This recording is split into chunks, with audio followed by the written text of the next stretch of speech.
오늘 창세기의 본문은 아브라함이 여호와를 믿으니 여호와께서 이것을 의롭게 여기셨다고 합니다. 그렇다면 오늘 본문의 아브라함의 이야기가 말하고자 하는 믿음의 본질은 무엇입니까? 아브라함이 직면한 믿음의 문제는 하나님의 약속이 이루어지지 않아 언제 이루어질 것인지를 알 수 없는 상황에서 하나님의 약속을 과연 계속 믿어야 할 것인가 하는 데 있습니다. 아브라함은 현실적으로 하나님의 약속 후손을 주겠다라고 하는 이 하나님의 약속이 이루어지는 것은 불가능하다고 판단을 합니다. 이처럼 현재의 삶의 상황이 우리가 기대하는 것과 전혀 다르게 흘러갈 때 우리는 모든 것이 잘 될 것이라고 무조건 믿어야 하는가? 성경은 무조건 믿어야 하는 것, 그것을 믿음이라고 하는가? 이것이 오늘 우리가 풀어야 할 과제입니다.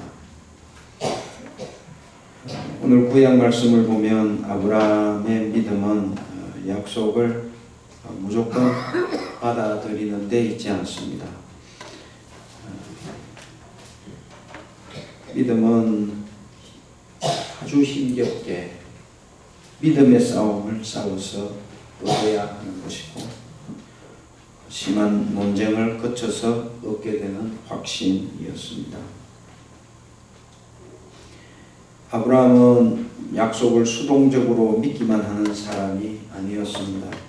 그는 과연 그 약속이 자신이 처한 상황 속에서 이루어질 수 있을 것인지를 의심하면서 하나님께 자기 자신의 처지를 불평하면서 항변합니다.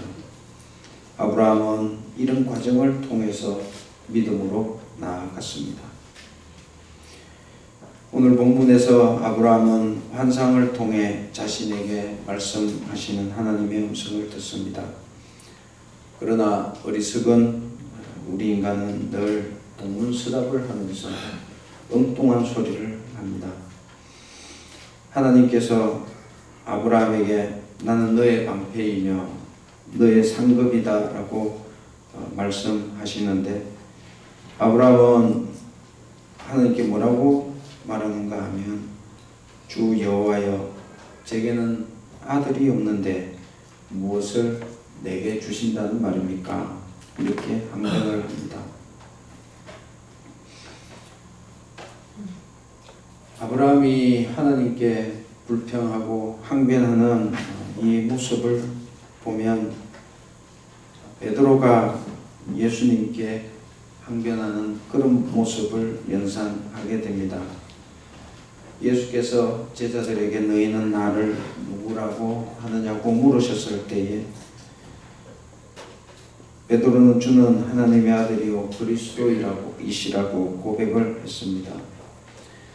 예수는 그리스도라고 하는 이 고백은 예수의 그리스도 되심이 무엇을 의미하는지 정확하게 이해할 때 비로소 가능한 고백이었는데 예수의 그리스도 되심은 예수께서 고난을 받으시고 죽으셨다가 다시 살아나시는 것, 그것을 의미했습니다. 그래서 예수님은 베드로가 자기 자신을 향해 그리스도라고 고백을 하자 이제는 자기 자신의 사명, 그리스도 되심의 사명을 알려주어도 될 것이라 생각하시고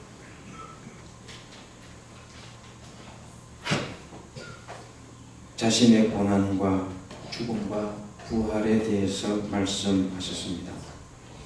그러자 베드로가 강하게 반발합니다. 구약의 본문에서 아브라함도 마찬가지였습니다. 아브라함이 하나님께서 내게 아들을 주시지 아니하셨지 않습니까? 저에게 상속할 사람이 없지 않습니까? 그런데 제게 방패요 상급이라고 말씀을 하시면서 도대체 저에게 무엇을 주시려고 저에게 방패라고 하시고 상급이라고 그렇게 말씀을 하십니까?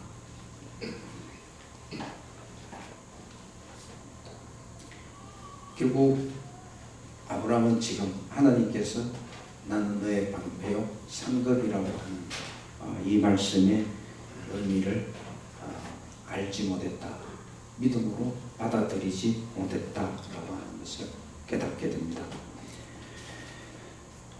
구약에서 여기 상급이라고 하는 말은 문맥에 따라서 다양하게 번역될 수 있지만 일단 기본적인 의미는 일한 대가로 지불하는 임금이나 품삯을 말합니다.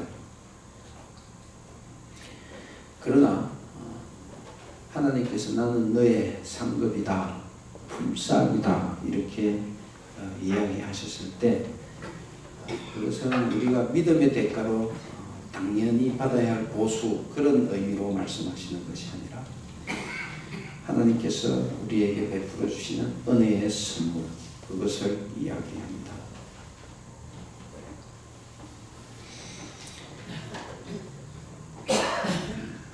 하나님께서 아브라함에게 나는 너의 상급이다, 은혜의 선물이다 이렇게 하시는 이 말씀은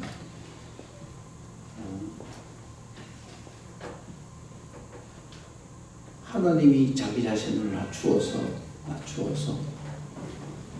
아브라함이 받을 그 몫이 되어준다는 그런 말씀입니다. 이것은 참으로 놀라운 선언입니다. 하나님 자신이 우리가 하나님의 품꾼이 되는 것이 아니라 하나님이 우리의 품꾼이 된다고.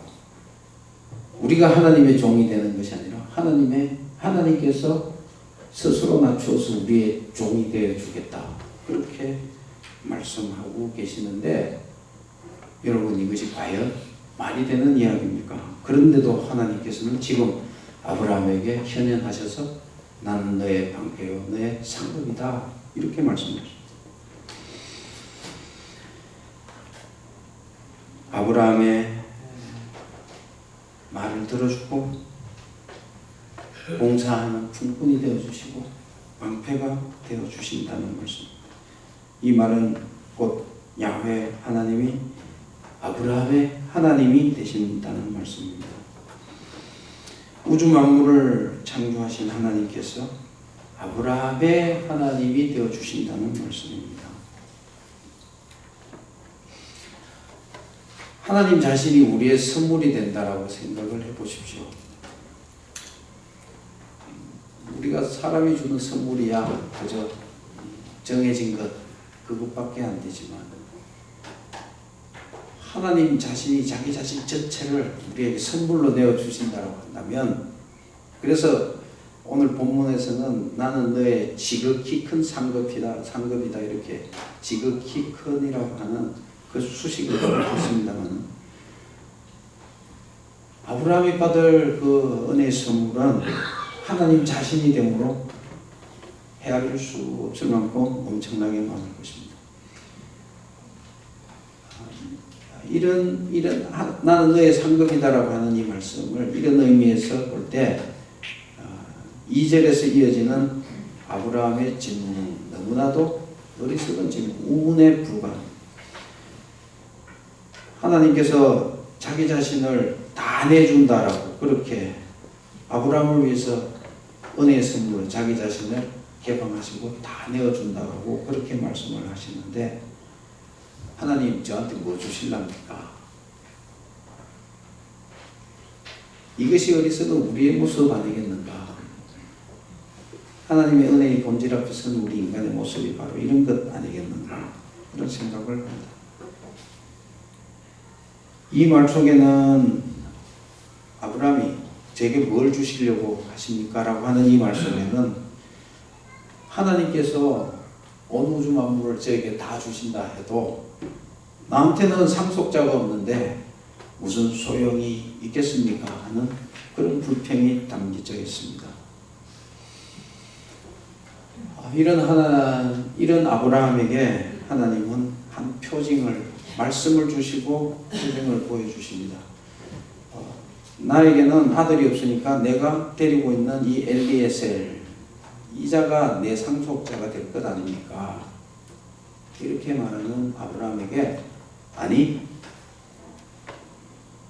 지금 내 옆에 있는 이 엘리에셀 이자가 너의 상속자가 되는 것이 아니라 너의 몸에서 나는 아들이 너의 상속자가 될 것이다 라고 말씀하시고 아브라함을 데리고 나가서 하늘을 봐라. 저 하늘에 헤아릴 수 없이 무수히 많은 별들을 내가 보느냐?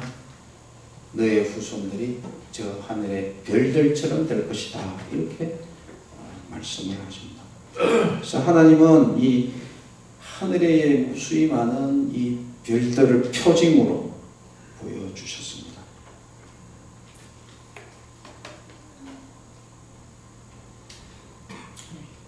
아브라함은 그냥 하나님을 믿었다고 했습니다.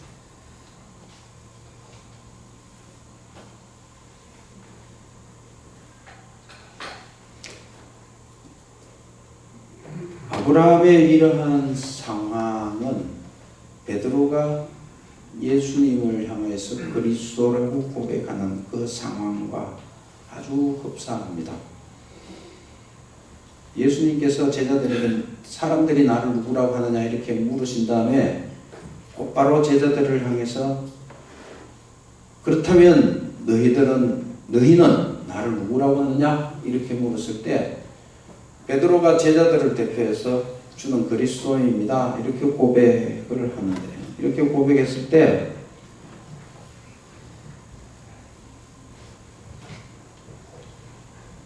베드로가 예수를 어떻게 그리스도라고 고백했는지 베드로가 그것을 어떻게 알게 됐는지 아무런 설명이 없습니다.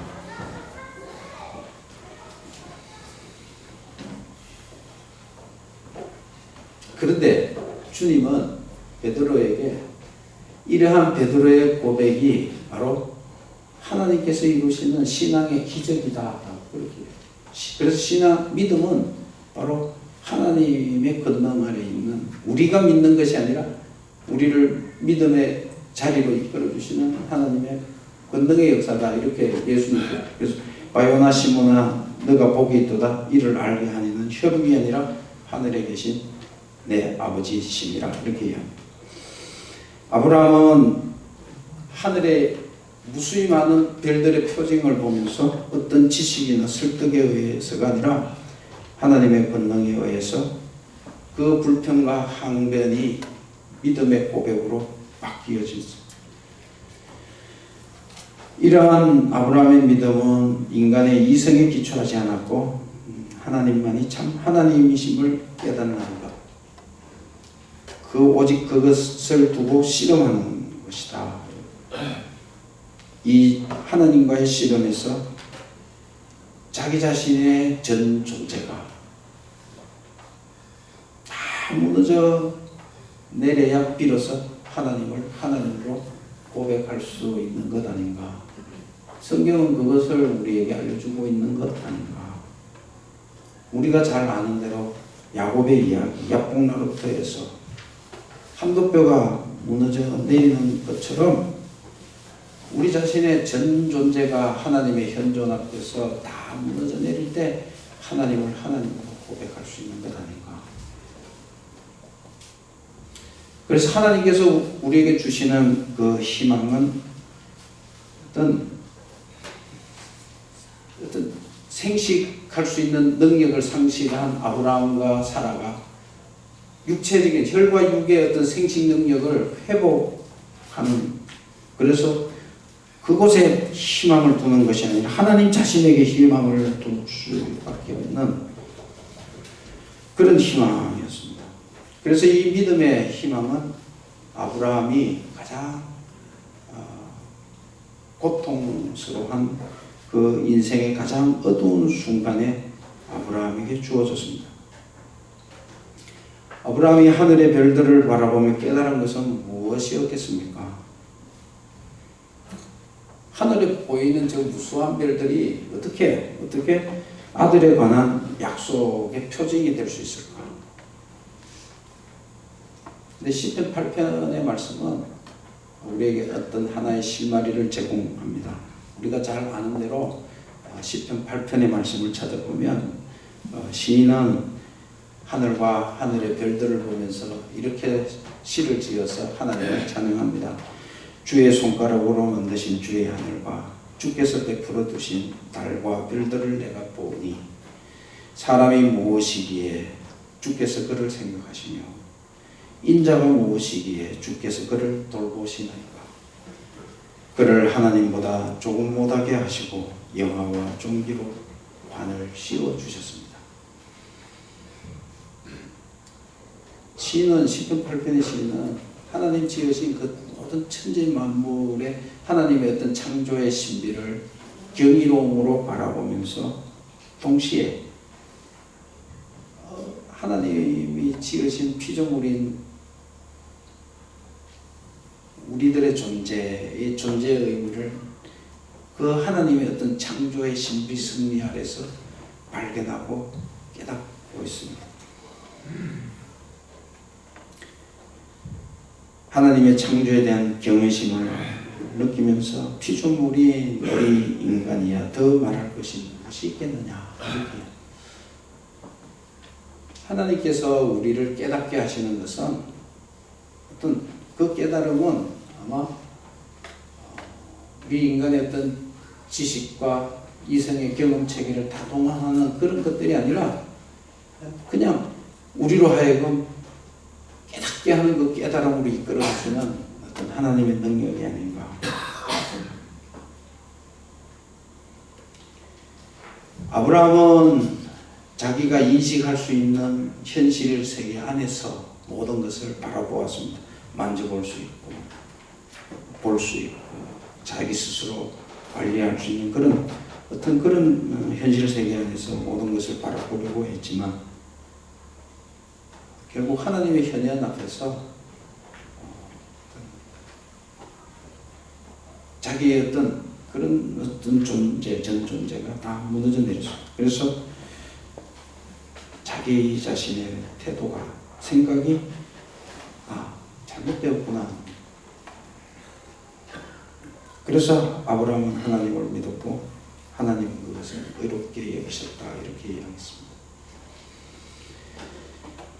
그래서 믿음은 아브라함이 이 지금 15장 창세기 15장을 통해서 보여줬던 그 믿음은 그냥 수동적으로 믿으라고 하니까 믿고 그냥 하나님의 말씀이 있으니 아무런 거 생각 없이 그냥 믿는다 이렇게 해서 받아들이는 그런 믿음이 아니라 갈등 속에서 수많은 갈등 속에서 믿음의 위기 속에서 믿음의 싸움을 거쳐서 얻어낸 믿음의 승리다 이렇게 생각하게 됩니다. 예수님의 제자들 역시 끝까지 이 믿음의 싸움에서 예수님이 십자가에서 돌아가실 때까지 믿음의 싸움에서 한 번도 승리하지 못했습니다. 그래서 예수님은 늘 제자들에게 이 믿음이 적은 자들아, 믿음이 없는 자들아 하고 맨날 책망하고 꾸짖었습니다. 그래서 제자들은 먹는 것과 마시는 것을 염려하는 것으로 인해서 믿음이 적은 자라고 책망받았습니다.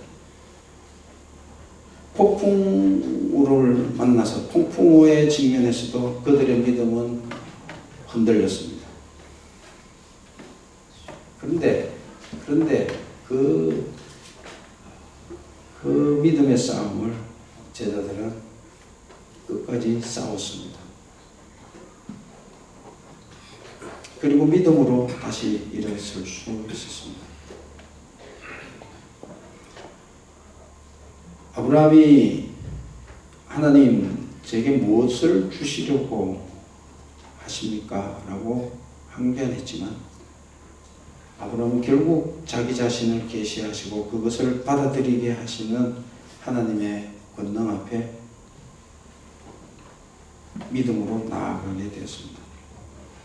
오늘 창세기 15장 1절을 보면 아브라함은 환상을 보았다고 했습니다. 우리는 무엇을 봅니까? 15장 1절은 이후에 이렇게 시작하고 있습니다. 이후에라고 하는 이 말은 이러한 일들이 있은 후에, 그러면 이러한 일들이 어떤 일인가 하면 창세기 12장에서 아브라함이 하나님의 부르심을 받은 후에 이 15장에 이르기까지 아브라함이 본토 친척 아비의 집을 떠나서 여기까지 오기까지 수많은 일들을 많이 경험을 합니다. 이러한 일들이 있은 후에, 이 말은 창세기 15장부터 시작되는 이 아브라함의 이야기는 아브라함의 생애에 아주 결정적으로 중요한 사건이 시작될 것을 암시하고 있습니다. 그렇다면 아브라함의 생애에서 가장 결정적이고 중요한 사건은 무엇이겠습니까? 믿음의 위기 속에서, 믿음의 위기, 그것은 약속을 의심할 수밖에 없는 그 상황 속에서, 그러한 믿음의 위기 속에서 결국은 자신의 생각이 어리석음을 깨닫고 하나님을 믿어 의롭다고 인정받은 그 일, 그것이 아브라함의 생에서 가장 중요하고 결정적인 일이 되었습니다. 우리는 어떤 믿음의 위기 앞에 서 있습니까? 지치고 실망해서 하나님의 약속이 보내고 그냥 자포자기하는 심정, 그런 어떤 에이까짓 것, 그런 어떤 믿음의 위기를 우리가 한 번씩 경험하지 않습니까? 그런 믿음의 위기 앞에서 지금 창세기 15장이죠. 이런 일들이 다 지난 후에 닥쳐온 여러 가지 일들, 하나님의 부르심을 받고 출발하여서 산전수전 다 겪은 후에 다가온 이 믿음의 위기 앞에서 과연 우리는 무엇을 볼 것인가?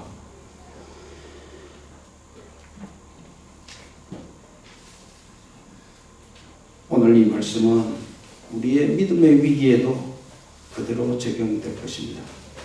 그래서 지금 이 순간이 우리에게 가장 결정적이고 중요한 순간이 되어야 할 것입니다. 신약 누가복음 말씀을 보면 예수님은 예루살렘을 향해서 탄식을 합니다. 암탉이 새끼를 날개 아래 품는 것처럼 내가 유대 백성 이스라엘을 품으려고 그렇게 불렀지만 그것이 몇 번이나 있었더냐. 그런데 너희들은 결국 원치 않았고 결국은 너희의 집이 황폐하여 버림받아 될 것이라고. 믿음의 위기 속에 오히려 하나님을 만날 수 있어야 할 것입니다.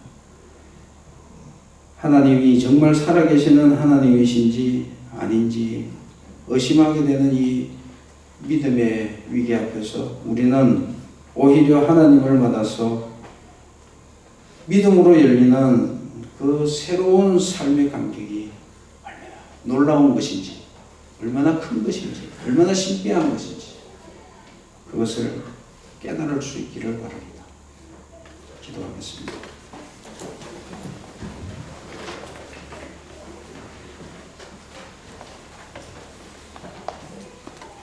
믿음은 그저 주어지는 것이 아니라 믿음의 싸움을 통해서 또 신랄한 그런 논쟁을 통해서 얻게 되는 승리라고 했습니다. 위기 앞에선 저희들이 하나님을 만나고 하나님 앞에서 우리의 전 존재가 다 무너지는 그런 경험을 통해서 새롭게 시작되는 그 하나님의 그 나라를 바라볼 수 있게 해 주시옵소서. 예수 그리스도 이름으로 기도드리옵나이다. 아멘. 하늘의